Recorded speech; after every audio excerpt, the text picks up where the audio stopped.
করতে পারিনি।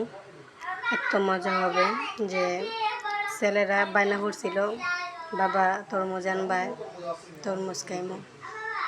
আমার বড় ছেলের অনেক পছন্দ, আর বাবা নিয়ে আসছে। তরমুজটা দেখতে এত লাল, দেখেই মনে হচ্ছিল যে অনেক মজা হইব, মিষ্টি হইব আর কি। কাটার সাথে সাথে দেখেন আমার ছেলেরা কত খুশি। আমার ছোটো ছেলে তো হাত দিয়ে নিয়ে গেছে।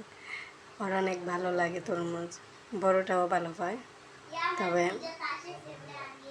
এখন তরমুজ অনেক দাম, হঠাৎ করে তাদের মন চাইছে তরমুজ খাইতে। ওর বাপরে হয়েছে, ওর বাপে নিয়ে আসছে। অনেক মজা, অনেক মিষ্টি। দেখেন সবাই মিলে খাইতেছে, বড় ছেলে, ছোটো ছেলে, ওর বাবা